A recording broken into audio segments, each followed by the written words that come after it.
Hello guys, வணக்கம் and welcome back to சிறப்பு media 2.0. நான் உங்கள் உதய். இந்த வீடியோவில் நம்ம எதை பற்றி பார்க்க போகிறோம் அப்படின்னு பார்த்தீங்கன்னா, பிக் பாஸ் சீசன் 9 11வது வாரத்துக்கான 4வது நாளுக்கான இரவு நேர ஓட்டிங் முடிவுகளை தான் இந்த வீடியோவில் முழுசாக பார்க்க போகிறோம். ஸோ இந்த வீடியோக்கு போகிறதுக்கு முன்னாடி நம்மளோட சேனலை சப்ஸ்கிரைப் பண்ணாதவங்க சப்ஸ்கிரைப் பண்ணிச்சுக்கோங்க. பக்கத்தில் ஒரு பெல் ஐக்கான் இருக்கும், அதையும் ப்ரெஸ் பண்ணி ஹாலில் போட்டுக்கோங்க. அப்போ தான் நாங்கள் அப்டேட் பண்ணுற ஒவ்வொரு வருஷமும் உங்களுக்கு நோட்டிஃபிகேஷன் வந்து சேரும்.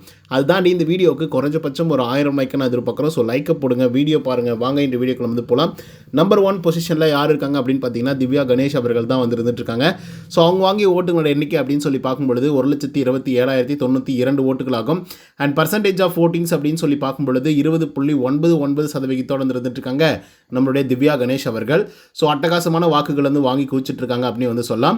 அண்ட் திவ்யா கணேஷ் அப்படி என்னதான் பண்ணிட்டாங்க, இவ்வளோ வாக்குகள் வந்து குவிது அப்படிங்கிறது எனக்கு தெரியலப்பா. இது வரைக்கும் நான் பார்த்ததில்ல, பெருசாக அவங்க கேம் ப்ளே பண்ணி நான் பார்த்ததில்ல. ஏன்னா நார்மலாக வந்து கொடுக்கப்படக்கூடிய டாஸ்க்குகளை வந்து பண்ணுறது அப்படிங்கிறது வந்து நார்மலான ஒரு விஷயம். ஸோ அதனால் வந்து பெருசாக வந்து பார்த்திங்க அப்படின்னா அவங்கள வந்து இது பண்ண போகிறதில்ல.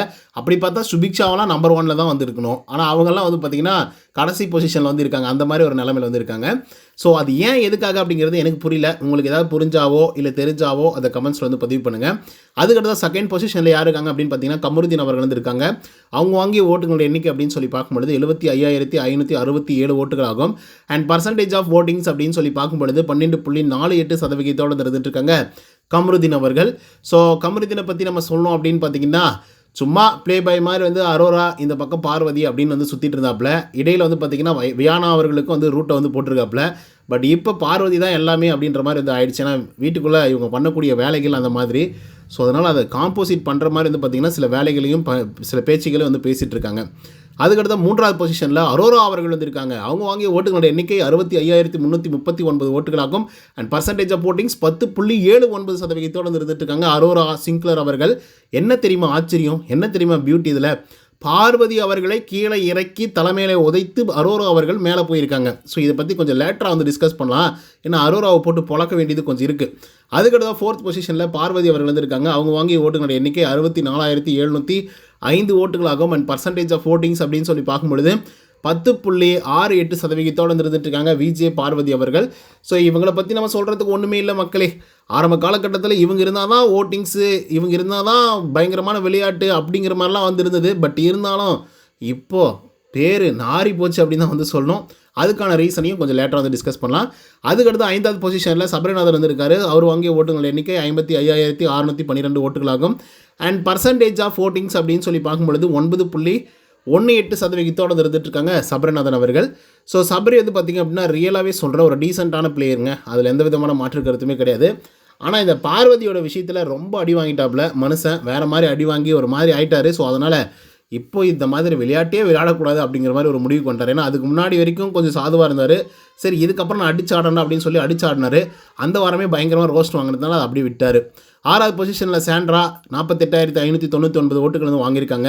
அண்ட் பர்சன்டேஜ் ஆஃப் ஓட்டிங்ஸ் அப்படின்னு சொல்லி பார்க்கும்பொழுது 8.02% இருந்துட்டு இருக்காங்க நம்மளுடைய சாண்ட்ரா அவர்கள். ஸோ சாண்ட்ராவை பற்றி சொல்கிறதுக்கு ஒன்றுமே இல்லை மக்களே. அவங்க வந்து ஒட்டுமொத்த ஹவுஸ்மேட்ஸையும் வந்து குறை சொல்லிக்கிட்டு, அந்த குறையாவது அட்லீஸ்ட் நேரடியாக போய் சொல்லுங்கள். அது மூலிமா ஏதாவது ஒன்று வரும், தீர்வு கிடைக்கும், இல்லை வந்து அது மூலிமா ஒரு கலகம் வந்து பிறக்கும் அப்படின்னாலையும் அதையும் பண்ண மாட்டேங்கிறாங்க. சும்மா உட்காந்து புலம்பிட்டே இருந்தால் அதுக்கு என்ன மக்களே வரப்போகுது, ஒன்றும் வரப்போகிறதில்ல. 7வது பொசிஷனில் கனி, அவங்க வாங்கிய ஓட்டுகளோட எண்ணிக்கை 37,353 ஓட்டுகளாகும். அண்ட் பர்சன்டேஜ் ஆஃப் ஓட்டிங்ஸ் அப்படின்னு சொல்லி பார்க்கும்பொழுது 6.17% இருந்துட்டு இருக்காங்க நம்மளுடைய கனி திரு அவர்கள்.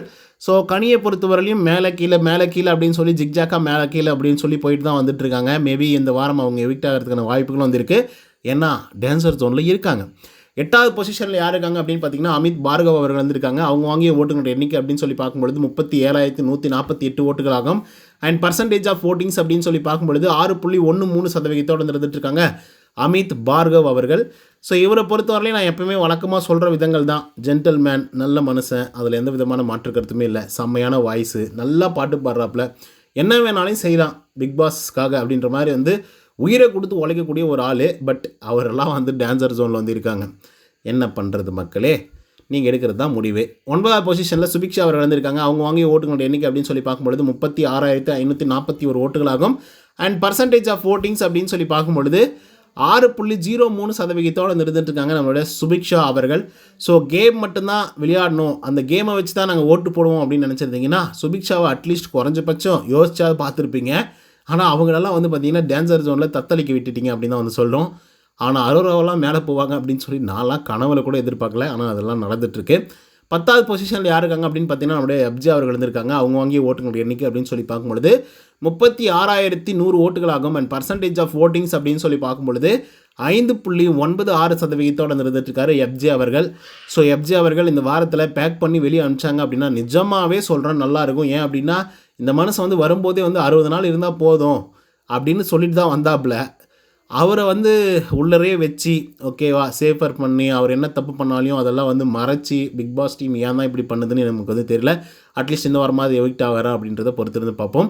அதுக்கடுத்த 11வது பொசிஷனில் ஆதிரி அவர்கள் இழந்திருக்காங்க. அவங்க வாங்கிய ஓட்டுங்களோட எண்ணிக்கை அப்படின்னு சொல்லி பார்க்கும்பொழுது 21,571 ஓட்டுகள் ஆகும். அண்ட் பர்சன்டேஜ் ஆஃப் ஓட்டிங்ஸ் அப்படின்னு சொல்லி பார்க்கும்பொழுது 3.56% இருந்துட்டுருக்காங்க ஆதிரை அவர்கள். ஸோ ஆதிரியை பற்றி நம்ம சொல்லணும் அப்படின்னா அவங்கள பற்றி ஒன்றும் சொல்கிறதுக்கு இல்லை, ஏன்னா எவிக்டாகி வெளியே போக போகிறாங்க. ஸோ அவங்கள பற்றி பேசி நம்ம டைமை வீணடிக்க விரும்பவில்லை. இப்போ come to the point is Parvathi மற்றும் அரோரா அவர்கள் இப்போதைக்கு வந்து பார்த்திங்க அப்படின்னா பார்வதி அவர்களை கீழே இறக்கிட்டு அரோரா அவர்கள் மேலே போயிருக்காங்க. ஸோ இதுக்கான காரணம் என்னவா இருக்கும் அப்படின்னு சொல்லி நீங்கள் நினைக்கிறீங்க? ஆரம்ப காலகட்டத்தில் பார்வதி அப்படின்னாவே நிறைய பேருக்கு வந்து பிடிக்காது. ஏன்னா ஒரு வில்லி மாதிரி வந்து பார்த்திங்க அப்படின்னா எல்லா கேமையும் எப்படியாச்சும் உடச்சி ஆடணும், அதில் ஏதாவது லூப் வந்து கிடைக்குமா, அதை பிடிச்சி ஏதாவது மேலே போக முடியுமா அப்படின்னு சொல்லி யோசித்து விளையாடக்கூடிய ஒரு ஆள் தான் வந்து பார்த்திங்க அப்படின்னா பார்வதி. சொல்லப்போனால் ஒரு விளையாட்டை எப்படியெல்லாம் விளையாடக்கூடாதோ அப்படியெல்லாம் விளையாடக்கூடிய ஒரு ஆள் தான் வந்து பார்த்திங்க அப்படின்னா பார்வதி. அண்ட் அது மூலிமா வந்து பார்த்திங்க அப்படின்னா அவங்களுக்கு வந்து ஒரு நல்ல ஒரு முன்னேற்றமும் வந்து கிடைச்சிது. எவ்வளோக்கு எவ்வளோ நெகட்டிவிட்டி வந்து பரவிச்சோ அவ்வளோக்கு அவ்வளோ வந்து பார்த்திங்க அப்படின்னா நல்ல ஒரு பாசிட்டிவிட்டியும் வந்து பார்த்திங்க அப்படின்னா அவங்களுக்கு வந்து இருந்தது. But end of the season என்ன ஆகுது அப்படின்னு பார்த்தீங்கன்னா பார்வதி அவர்களுடைய மொத்த கான்சன்ட்ரேஷனும் கொலாப்ஸ் ஆக ஆரம்பிச்சிருச்சு. ரீசன் கமருதீன் மேலே வச்ச லவ் அப்படின்றதெல்லாம் தாண்டி சில வேலைகளை இவங்க பார்த்துப்புட்டாங்க. அது க்யூட்டாக இருக்குன்னு பண்ணாங்களா இல்லை வேறு என்ன மைண்ட் செட்டில் பண்ணாங்க அப்படிங்கிறது சத்தியமாக தெரியல. ஆனால் அந்த ஒரு விஷயம் வந்து பார்த்திங்க அப்படின்னா பயங்கரமாக ட்ரெண்டாகி வந்து இப்போதைக்கு கூட நேற்று கூட ஒரு குறும்படத்தை போட்டு வந்து விட்டாங்க. ஓகேங்களா, நாய் குறைச்சிருக்கு. அது என்ன பண்ணாங்க அப்படிங்கிறது இப்போ வரைக்குமே வந்து தெரியல. ஸோ அடிக்கடிக்கு இந்த மாதிரி வந்து பண்ணிகிட்ருக்காங்க கமருதீனும் பார்வதியும். அங்கே விழுந்தாங்க. ஓகேங்களா, பார்வதியை வந்து எந்த இடத்துல தெரியுமா மக்கள் வந்து அக்செப்ட் பண்ண ஆரம்பித்தாங்க? ஒரு தடவை அந்த ஸ்கூல் டாஸ்க் வந்து முடியும் போது பார்வதியை நிறைய பேர் வந்து அக்செப்ட் பண்ண ஆரம்பித்தாங்க. ஏன்னா ஒரு பொண்ணாக எல்லா வேலைகளும் செஞ்சாங்க, எல்லாத்தையும் முகம் சுளிக்காமல் ஒரு விஷயத்தை வந்து பண்ணாங்க அப்படின்ற ஒரு காரணத்துக்காக.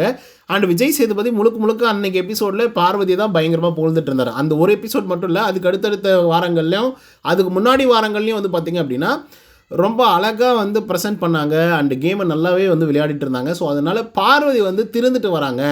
ஸோ இந்த டைப் ஆஃப் பார்வதி ரொம்ப நல்லா இருக்காங்க அப்படிங்கிற மாதிரி வந்து இருந்தது. சொல்லப்போனால் ஃபஸ்ட்டு வந்து ரொம்ப வில்லத்தனமான பார்வதியை பார்த்துட்டு திடீர்னு வந்து ஒரு சாதுவான பார்வதியை பார்க்கும்போது நமக்கு சூப்பரா ஒரு நல்ல ஒரு டிரான்ஸ்ஃபர்மேஷன் இல்லை அப்படிங்கிற மாதிரி இருந்திருந்தது. ஸோ அப்போ அந்த சப்போர்ட் வந்து கொஞ்சம் கொஞ்சமாக மேலே ஏற ஆரம்பிச்சுது. எப்படி ஏற ஆரம்பிச்சதுன்னா 4வது 5வது பொசிஷனில் இருந்த பார்வதி அவர்கள் அப்படியே கொஞ்சம் கொஞ்சமாக மேலே ஏறி 2nd பொசிஷன் வரைக்கும் வந்து ஓட்டிங்ஸ் வாங்குற அளவுக்கு வந்து வந்துட்டு இருந்தாங்க. பட் இப்போ வந்து பார்த்திங்க அப்படின்னா 4வது பொசிஷனுக்கு போயிருக்காங்க. அரோரா எங்கேயோ இருந்த ஆள், சொல்லப்போனால் எவிக்ஷன் லிஸ்ட்டில் இருந்த ஒரு ஆள், டான்சர் ஜோனில் இருந்த ஒரு ஆள் சில வாரங்களில். ஆனால் இப்போ வந்து பார்த்திங்க அப்படின்னா அப்படியே முன்னேறி 3வது பொசிஷனுக்கு வந்து வந்திருக்காங்க. ஸோ அப்படின்னா என்ன காரணம்? அரோரா அப்படியே என்ன கேமை நல்லா ஆடி ஜெயிச்சுட்டு வந்துட்டாங்க அப்படின்னு நீங்கள் நினைக்கிறீங்களா, இல்லை அப்படி சொல்ல வராங்களா அப்படின்னு கேட்டிங்கன்னா சத்தியமாக கிடையாது. ஓகேங்களா, எல்லாருக்கும் அந்த ஃப்ளாஸ் வந்து இருக்கும். ஓகேவா, அரோராவை நம்ம பார்த்த விதம் வந்து வேறு. ஆரம்ப காலகட்டத்தில் ஃபஸ்ட்டு 5 வாரங்கள் பார்த்தது வேறு. அதுக்கப்புறம் கமருதீன் கூட அரோரா சேர்ந்ததுனால பயங்கரமான ப்ளஸ் பாயிண்ட் ஆகிடுச்சு அரோராவுக்கு. ஆனால் அந்த ப்ளஸ் வந்து பார்த்திங்க அப்படின்னா பார்வதிக்கு மைனஸ் பாயிண்ட் ஆகிடுச்சு. ஸோ அதனால் பார்வதிக்கு செம்ம ஆப்போம், அரோராவுக்கு பயங்கரமான வரவேற்பும் மக்கள்கிட்டேருந்து கிடைக்க ஆரம்பிச்சுது. ஸோ அதனால் இப்போது அரோரா அவர்கள் டாப்புக்கு போயிருக்காங்க, பார்வதி அவர்கள் கீழே வந்திருக்காங்க. ஆனால் சொல்கிற மக்களே, பார்வதியெல்லாம் வந்து அரோராவுக்கு முன்னாடி எவிக்ட் ஆகியோ இல்லை வந்து அந்த ஃபைனல் ஸ்டேஜில் போயிட்டு முன்னாடி அந்த 3வது ஆளாக 4வது ஆளாக வெளியே அனுப்புவாங்கள்ல, அந்த மாதிரிலாம் பண்ணாங்க அப்படின்னா சத்தியமாக ஏற்றுக்கவே முடியாது. ஏன்னா அவங்க ஒன்றுமே பண்ணல. ஓகேவா, அட்லீஸ்ட் அந்த பொண்ணாவது தன்னை ப்ரெசென்ட் பண்ணி நான் நெகட்டிவாக தான்டா பண்ணுறேன் அப்படின்றத வந்து பண்ணிட்டு இருந்தது. பட் இவங்கெல்லாம் ஒன்றுத்துக்குமே பண்ணல. ஓகேவா, என்னென்ன கேவலமான வேலைகளாக செய்யணும்னு நினச்சாங்களோ அது எல்லாமே செஞ்சாங்க. இன்றைக்கி நீங்கள் வந்து பார்வதியை வந்து திட்டலாம், பார்வதி வந்து பார்க்கலாம். அதை விட மோசமாக வந்து பார்த்திங்க அப்படின்னா துஷார்கிட்ட இவங்க பண்ண வேலைகள்லாம் மோசத்துலேயும் மோசம். ஓகேவா? ஃபஸ்ட் நைட் பற்றியெல்லாம் வந்து ஓப்பனாக வந்து பேசியிருக்காங்க. ஓகே, அந்தளவுக்கு கேவலமாலாம் பண்ணியிருக்காங்க. அப்படிப்பட்ட ஒரு ஆளுக்கு இப்படியெல்லாம் ஒரு சப்போர்ட் கொடுக்குறீங்க அப்படிங்கிறது பெரிய பெரிய விஷயந்தான். ஆனால் உங்களுக்கெல்லாம் ஒரு நல்ல மனசு இருக்குது. ஓகேவா? ஏன்னா அரோராவுக்கும் ஒரு பெரிய மனசு இருக்குது. அதனால ஓகே மக்களே, இதை பற்றின உங்களுக்கு கருத்துக்கள் என்ன அப்படிங்கிறத கமெண்ட்ஸில் வந்து பதிவு பண்ணுங்கள். இந்த வீடியோ உங்களுக்கு பிடிச்சிருந்தா லைக் அண்ட் சப்ஸ்கிரைப் பண்ண மறந்துடாதீங்க. இன்னொரு தவணை சந்திங்கன்னா until then bye from Uday. நன்றி, வணக்கம்.